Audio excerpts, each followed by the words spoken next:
नमस्कार, स्वागत है आपका इंडिया रिपोर्ट में और मैं हूं आपके साथ सुष्मिता तिवारी। आज जानेंगे दीपावली की धूम के बीच पटाखा गोदाम मालिकों पर कैसे लगाई गई फटकार। कोरोना के बाद फिर से लौटी जोहिला की रौनक, जिंदगी और मौत से लड़ रही छात्रा। साथ ही नजर डालेंगे AIMIM के कार्यकर्ता सम्मेलन पर किस बीजेपी सांसद ने घटा लिया 32 किलो वजन। और आखिर में देखेंगे कि कहां पुलिस चौकी जूझ रही है बिजली की समस्या से। लेकिन इससे पहले एक नजर आज के हेडलाइंस की ओर। पटाखा गोदामों पर SDM ने की छापेमारी, सुरक्षा के पुख्ता इंतजाम रखने के दिए निर्देश। जोहिला क्षेत्र के अंतर्राष्ट्रीय खान बचाव प्रतियोगिता हुई संपन्न। कोरोना की वजह से पिछले कुछ सालों से नहीं हो पा रही थी प्रतियोगिता। लाइब्रेरी की चौथी मंजिल से छात्र ने लगाई छलांग, ICU में है भर्ती। जालौन में AIMIM का कार्यकर्ता सम्मेलन किया गया आयोजित, बहुजन समाज पार्टी के पूर्व मंडल अध्यक्ष भी रहे शामिल। नितिन गडकरी ने दिया वजन कम करने का challenge, BJP MP Anil Firojia ने घटाया 32 किलो वजन। बिजली न होने की समस्या झेल रही उत्तराखंड सीमा पर बनी पुलिस चौकी, रात में करना पड़ता है मुश्किलों का सामना। और आइए अब शुरू करते हैं खबरों का सिलसिला। दीपावली के त्योहार पर पटाखे की बिक्री धड़ल्ले से चल रही है। पटाखा होलसेलर विक्रेता लाखों रुपए के पटाखे बिना किसी हिसाब के बेच रहे हैं और कई पटाखा होलसेलर के पास अग्निशमन के सही इंतजाम भी नहीं है। इसी क्रम में चंदौसी SDM राजपाल सिंह ने और CO ने संयुक्त टीम बनाकर पटाखा गोदामों पर छापेमारी कर गोदाम मालिकों को फटकार लगाते हुए निर्देश दिए और सुरक्षा के इंतजाम रखने को कहा। देखिए हमारे संवाददाता मुजम्मिल दानिश की इस रिपोर्ट के जरिए। गोदामों पर जांच की गई है, क्या पाया गया है? शासन के दिशा निर्देशों के क्रम में CO साहब और मैं फोर्स के साथ हम लोगों के द्वारा जो होलसेलर हैं उनके गोडाउन की चेकिंग की जा रही है और विशेष रूप से जो इनके गोडाउन्स हैं उसमें सुरक्षा के इनकी क्या व्यवस्थाएं हैं, किसको बिक्री किया जा रहा है, वो सब इनको बताया गया है और शासन के दिशा निर्देशों के पालन का इनको बताया गया कि उसके अनुरूप ही कार्य करें। यहाँ गोदाम पर आए हैं आप, जांच किए हैं, क्या पाया गया? यहाँ गोडाउन में इनका जो फायर डिस्टिंग्विश है ये एक्सपायरी डेट का है, तो इनको बताया गया कि उसको रिफिल करा लें, सही से करा लें। बाकी रजिस्टर वगैरह कुछ हैं उनको भी दुरुस्त कराने के निर्देश दे दिए। अभी शहर में जो छोटी छोटी दुकानें लगेंगी, क्या कहीं कोई मार्केट एक दिया गया है कि हाँ, सीता आश्रम पर यहाँ चंदौसी में एक जगह निश्चित की गई है जहाँ से फुटकर विक्रेता यहाँ से लेके जाएंगे, वहाँ बिक्री करेंगे। बाकी फायर वालों को, जो हमारे फायर एंड सेफ्टी वाले हैं, उनको भी दिशा निर्देश दिए गए कि इनकी प्रॉपर चेकिंग निरंतर करते हैं। पटाखे वाले किस सुरक्षा के मद्देनजर पटाखा बेचें और छोड़ें, क्या संदेश है? सबसे बड़ी चीज़ है कि ग्रीन पटाखों का यूज करें और जो समय सीमा शासन के द्वारा और प्रशासन के द्वारा जो की जाएगी उसके ही अनुरूप और समय से करें, उसके अतिरिक्त न करें। और इसमें सबसे बड़ी चीज़ है, अगर स्वयं सुरक्षित रहेंगे दूसरा सुरक्षित रहेगा। Thank you. ठीक। मध्य प्रदेश के उमरिया जिले के नौरोजाबाद में SECL अंतर्राष्ट्रीय खान बचाओ प्रतियोगिता आयोजन जोहिला क्षेत्र में किया गया। इस प्रतियोगिता में SECL की 11 टीमों ने भाग लिया। आपको बता दें कि प्रतियोगिता हर साल खान सुरक्षा महानिदेशालय के निर्देशन में आयोजित की जाती है, जो कि कोरोना काल की वजह से पिछले कुछ सालों में नहीं हो पाई थी, जो कि अब कोरोना का खतरा न होने की वजह से जोहिला क्षेत्र में ये प्रतियोगिता संपन्न की जा सकी है। देखिए हमारे संवाददाता राजकुमार गौतम की इस रिपोर्ट के जरिए। देखिए, हम लोग प्रकृति का विपरीत काम करते हैं, तो जब माइंस में कहीं इमरजेंसी होता है, अगर कहीं आग लग गया, कहीं एक्सप्लोजन हुआ, इस तरह का इमरजेंसी अगर होता है तो तब ये रेस्क्यू टीम, हमारा जो रेस्क्यू ब्रिगेड है वो काम में आता है। जहां साधारण आदमी काम नहीं कर सकते वहाँ रेस्क्यू ब्रिगेड जाके काम करता है। वो जीवन भी बचाता है, खान का प्रॉपर्टी को भी बचाता है और इसका एक अहम रोल है जहां एटमॉस्फेयर में गैसेस रहता है, एटमॉस्फेयर में जहाँ ऑक्सीजन नहीं रहता है, ये ब्रीदिंग एपरेटस पहन के बचाव काम करते हैं। इस तरह का प्रतियोगिता जब होता है, उनका जो कॉम्पिटेंसी है, जो स्किल है, इसमें ये निखार लाता है। इस तरह का प्रतियोगिता 2 साल से बंद था कोरोना महामारी के चलते। अभी इस साल का ये प्रतियोगिता हर क्षेत्र से, SECL का सब क्षेत्र से लोग प्रतिभा के लिए है। अब ये आगे आने वाले समय में हमारा जो रेस्क्यू ब्रिगेड है उसका जो उपयुक्तता है, उसका जो स्किल है, उसको निखार लाएगा और लोगों में भाव का आदान प्रदान होता है, रिसेंट टेक्नोलॉजी के बारे में जानकारी मिलता है, इसलिए ये बहुत अहम है ये प्रतियोगिता। मेरठ सुभारती मेडिकल कॉलेज में एक छात्रा लाइब्रेरी की चौथी मंजिल से कूद गई। छात्र को गंभीर हालत में आईसीयू में भर्ती कराया गया है। छात्र की रीढ़ की हड्डी और सिर में गंभीर चोटें आई हैं। जानकारी के मुताबिक फीस और फाइनल को लेकर विश्वविद्यालय प्रबंधन पर आरोप लगाए जा रहे हैं।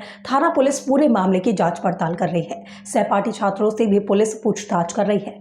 देखिए हमारे संवाददाता संजय चौधरी की इस रिपोर्ट के जरिए।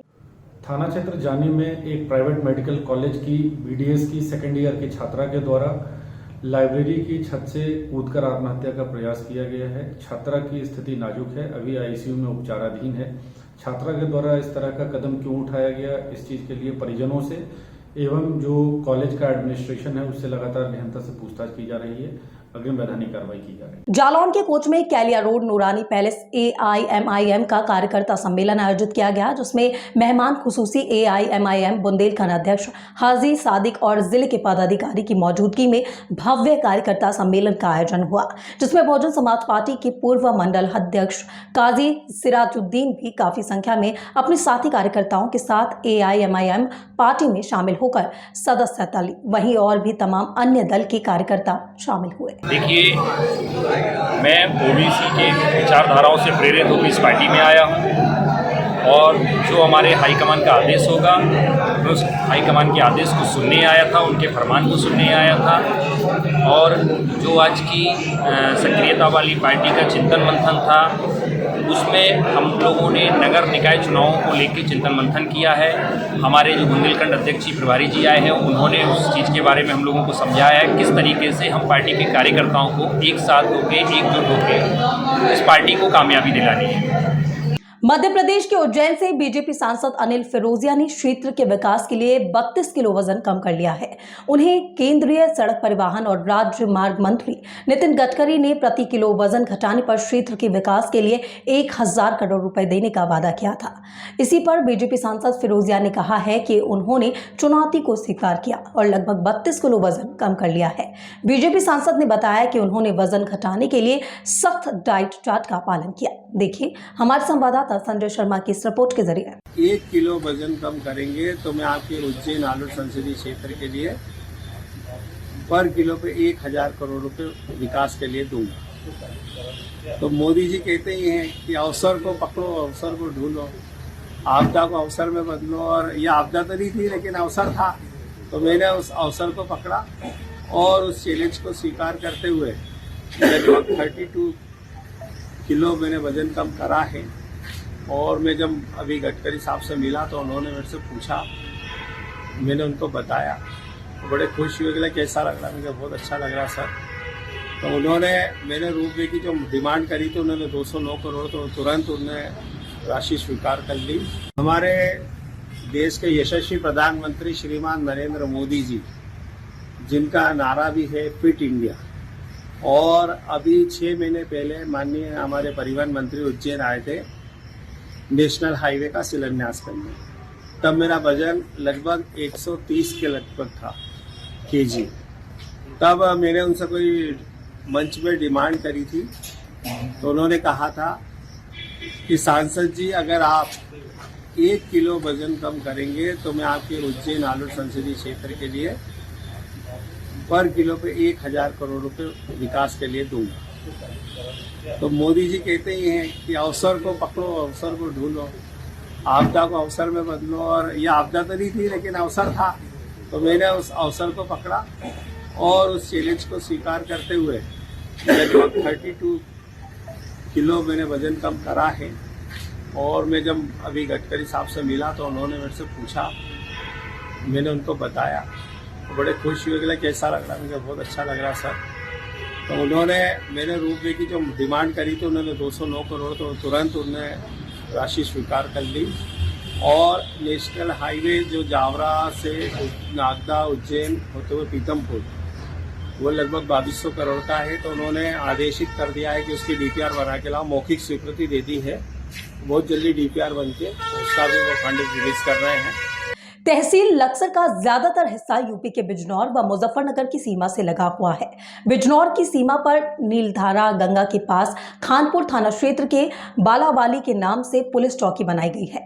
इस पुलिस चौकी पर उत्तर प्रदेश से आने जाने वाले सभी वाहनों व लोगों को छानबीन करने की अहम जिम्मेदारी है। उत्तर प्रदेश से अपराधी भी इन्हीं रास्तों से होकर उत्तराखंड में प्रवेश कर रहे हैं, लेकिन चौकी से बनाए जाने के 1 दशक बाद भी इस चौकी को आज तक बिजली का कनेक्शन मुहैया नहीं कराया गया है, जबकि यहां बिजली से चलने वाले सभी उपकरण पर्याप्त मात्रा में हैं, जो आज बिजली ना होने के कारण केवल शोपीस बने हुए हैं। देखिए हमारे संवाददाता रजनीश सैनी की इस रिपोर्ट के जरिए कि यदि यहाँ पे लाइट होती तो हमारा ये है कि मतलब जैसे जो हमारे जो सरकारी काम है, ठीक है, तो हम लोग उसे आसान से कर सकते थे। यदि लाइट होती यहाँ पे तो इससे हमारे एक जो भी बाहर से जो लोग आ रहे हैं हम आराम से उसकी चेकिंग कर सकते थे। कैमरा होता उसमें तो एक ही सब कुछ उसमें हो जाता है। उसमें यहाँ पे है कि रहने के लिए जैसे यहाँ पे जो सोलर लाइट है इससे हम लोग अपना काम चलाते हैं और इसी से मतलब जब ये चार्ज होती है बैटरी तो उसी से थोड़ा बहुत हमारा ये है कि मतलब जो उजाले हो जाता है।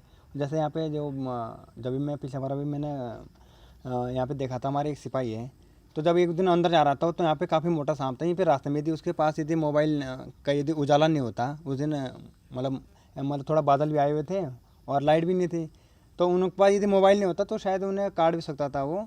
ठीक है, यहाँ पे काफ़ी बड़ी समस्या है जी, यहाँ पर लाइट नहीं है। तो जी जैसा हमारा यहाँ पे अब सब कुछ ऑनलाइन हो गया है तो मुझे ये मतलब ये लगा लो कि हम लोग कुछ भी काम नहीं कर पाते यहाँ पे। जैसे चेकिंग हो गई तो रात के टाइम हम लोग चेकिंग भी नहीं कर पाते यहाँ पे बिना लाइट में, तो दिक्कत रहती है। फिलहाल बुलेटिन की खबरों में आज मेरे साथ बस इतना ही। आगे की और तमाम अपडेट्स और खबरों से जुड़े रहने के लिए देखते रहें इंडिया रिपोर्ट।